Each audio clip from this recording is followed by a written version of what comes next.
नमस्कार दोस्तों, scary story official में आप सबका स्वागत है। आज की कहानी की तरफ बढ़ने से पहले चैनल को सब्सक्राइब कर लीजिए और अगर कहानी अच्छी लगती है तो प्लीज़ लाइक एंड कमेंट करना मत भूलिएगा। आज की कहानी बहुत ही खौफनाक है। ये कहानी रिया ने भेजी है जो कि बहुत ही ज़्यादा डरावनी है। मैंने भी जब सुनी तो मुझे तो बहुत डर लगा।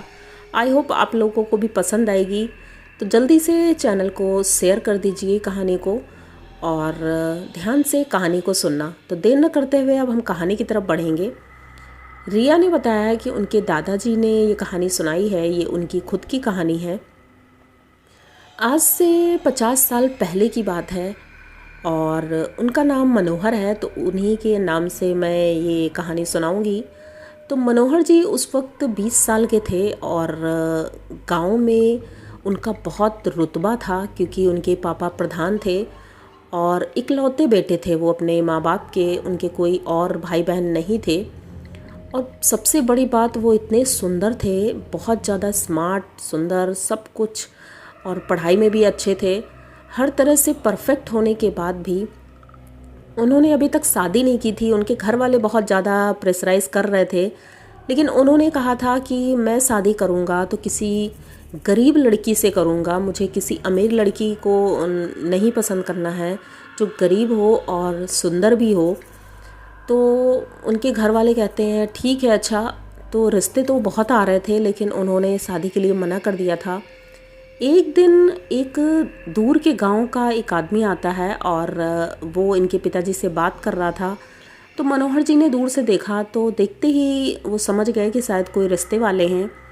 तो ये अंदर चले गए। बाद में पता चला कि दूर के गांव के ये हैं और इनकी एक बेटी है। ये लोग बहुत गरीब हैं और ये बता रहे हैं कि उनकी बेटी सारा काम कर लेती है, बहुत निपुण है। उस वक्त लड़की देखने का कोई चलन नहीं था, तो इसलिए इन्होंने भी लड़की देखी नहीं और शादी की डेट आ जाती है। शादी होती है इनकी और वो इतनी सुंदर थी, बहुत ही खूबसूरत थी। भले ही वो गरीब थे लेकिन उन्होंने अपनी लड़की को सारे गुण सिखाए थे। हाँ, पढ़ाई उसने ज़्यादा नहीं की थी क्योंकि पैसे ना होने के कारण स्कूल नहीं भेज पाए थे।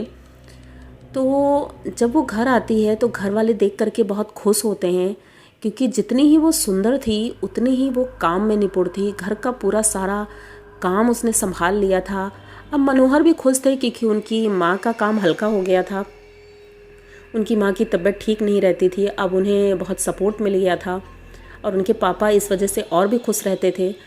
तो फिलहाल सभी लोग खुश थे और मनोहर तो खुश थे ही क्योंकि इतनी सुंदर बीवी जो मिली थी। रात में भी अंधेरे में अगर बिठाल दो तो उनकी बीवी की खूबसूरती की वजह से कमरा जगमगाने लगता था। एक दिन ऐसे ही रात में जब खाना खा रहे थे सभी लोग, खाना खाने के बाद मनोहर बोलते हैं अपनी बीवी से, और उसका नाम कमला था। तो कमला से बोलते हैं, कमला चलो हम लोग थोड़ा बाहर टहल कर आते हैं और घूम लेंगे क्योंकि ऐसे जाने को नहीं मिलता है कहीं। रात का समय है और शांति है बाहर, हम लोग घूम कर आएंगे। तो वो बोलती ठीक है। अच्छा, वो तैयार होती है और उसके बाल खुले हुए थे, बाल बहुत लंबे थे और बहुत खूबसूरत बाल थे। उसने अपने बाल खुले हुए रखे थे और उनकी सासू माँ अंदर सोने चली गई थी। खाना खाने के बाद ये दोनों तैयार होते हैं और निकल जाते हैं बाहर। पैदल ही टहलने के लिए गए थे। टहलते टहलते ये लोग काफ़ी आगे निकल जाते हैं, इन्हें बातों में पता ही नहीं चलता है और गांव के किनारे पहुंच जाते हैं। वहाँ पर एक पीपल का पेड़ था, बहुत बड़ा सा। ये लोग वहाँ पर पहुँचते हैं तब कमला को याद आता है। वो बताती है, कहती अरे हम लोग तो बहुत दूर आ गए हैं और घर चलना चाहिए अब हमें। तो मनोहर कहता है हाँ हाँ ठीक है, अब बहुत देर हो गई। जब वो उस जगह से मुड़ते हैं तो कमला एकदम से पीछे देखने लगती है और पीछे देखती ही रहती है। तो मनोहर पूछता है क्या बात है कमला, पीछे क्यों देख रही हो? तो कमला कहती है मुझे किसी ने बुलाया, किसी ने मेरा नाम लिया है, शायद कोई है यहाँ पे। मनोहर देखता है इधर उधर लेकिन उसे कोई दिखता नहीं है। तो ये चले आते हैं और उसके बाद घर जैसे ही आते हैं तो कमला रात में अजीब सा बिहेव कर रही थी। उसे जैसे लग रहा था उसका सर बहुत ज़्यादा दर्द कर रहा था।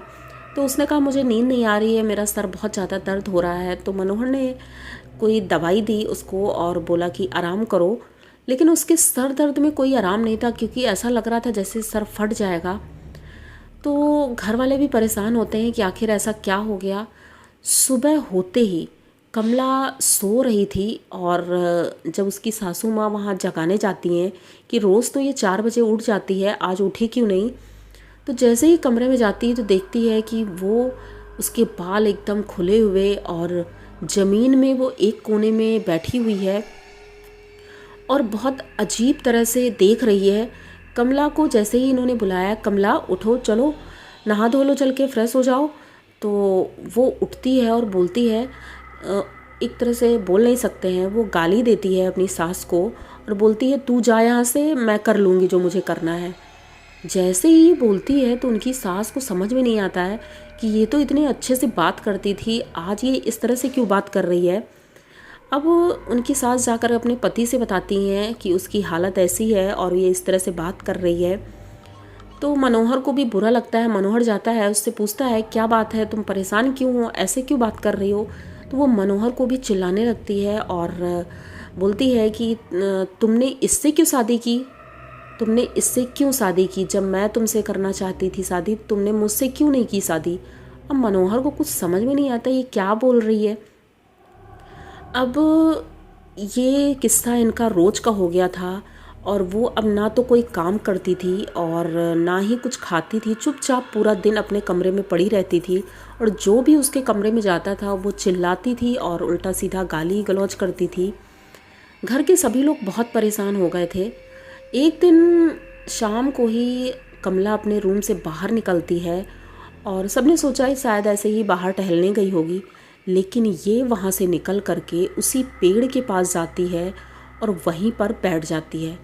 पलथी मारकर बैठी थी वहाँ पर। मनोहर जब पहुँचा है वहाँ, और बाल खुले हुए थे, अजीब तरह से हिल रही थी, चारों तरफ सर अपना हिला रही थी और चिल्ला रही थी, कभी हंस रही थी, कभी रो रही थी। इसका ये रवैया देख करके मनोहर डर जाता है और तुरंत अपनी माँ को बुलाता है, माँ को दिखाता है। तो माँ कहती है ज़रूर इसके ऊपर कुछ ना कुछ असर हो गया है किसी चीज़ का। उसको लेकर घर आते हैं और घर में वो उसको किसी तरह सुलाने की कोशिश करते हैं।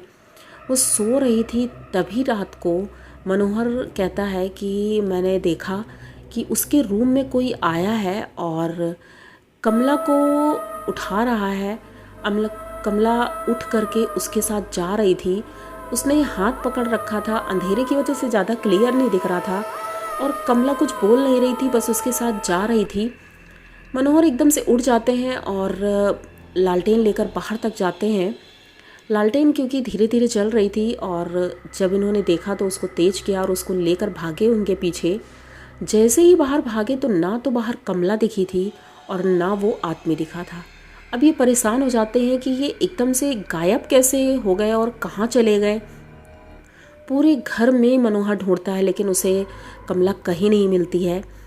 जब ये दरवाज़ा की तरफ जाते हैं तो देखते हैं मेन गेट खुला हुआ है और कमला आधे रास्ते पर जाते हुए दिख रही है। ये समझ जाता है शायद उसी पेड़ के पास जा रहे हैं, तो ये अपने पिताजी को जगाते हैं और पिताजी को साथ लेकर के वहाँ तक जाते हैं। तो देखते हैं कि कमला वहाँ पर पेड़ के नीचे किसी के साथ बैठे बात कर रही है और एक चाकू लिया हुआ है हाथ में। तो वो शायद कुछ कह रहा है, ये अपना गला काटने वाली ही थी। अपने गले पे इसने चाकू रखा था और काटने ही जा रही थी, तभी मनोहर दौड़ कर जाता है और उसको पकड़ लेता है। जैसे ही वो पकड़ता है, मनोज को इतनी तेज़ी से धक्का लगता है, मनोज बहुत दूर गिरता है जाकर और तभी इनके पिताजी उसे दौड़ करके पकड़ते हैं, हनुमान चालीसा पढ़ते हैं। जब हनुमान चालीसा पढ़ रहे थे तो उसके बाद कमला थोड़ी नॉर्मल हुई थी और उसे ले करके ये घर आए और एक गांव के पंडित जी थे, उनको बुलाया। जब उनको बुलाया तो उन्होंने बताया कि तुम्हारी बहू उस पेड़ के पास गई थी, उस पेड़ के पास एक चुड़ैल है। चुड़ैल क्या, अभी 2 साल पहले ही उस लड़की ने सुसाइड किया था उसी पेड़ के पास। और आप मानोगे नहीं, लेकिन वो लड़की आपके लड़के को मनी मन बहुत प्यार करती थी, उनसे शादी करना चाहती थी, लेकिन आपके लड़के ने कहा था कि वो किसी और से शादी नहीं करेंगे, तो उस लड़की ने सुसाइड कर लिया था। अब मनोहर ये चीज़ सुन करके तो एकदम दंग रह जाता है कि उसे तो कुछ पता ही नहीं था और ऐसे कैसे हो गया। तो बोले कि वो लड़की वहीं पर खुदकुशी कर चुकी थी अपनी, और जिस वजह से वो अब इनकी पत्नी से अपना बदला लेना चाहती है, इसीलिए इसके ऊपर उसने कब्जा कर लिया है। अब इनका पूरा घर इतना परेशान हो जाता है।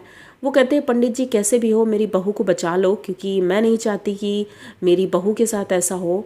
तो पंडित जी कहते हैं ठीक है। वो पूजा करते हैं। 6 महीने लग जाते हैं कमला को ठीक होने में। 6 महीने बाद उस आत्मा ने कमला को छोड़ा था, तब जा कर के वो नॉर्मल हुई थी, ठीक हुई थी।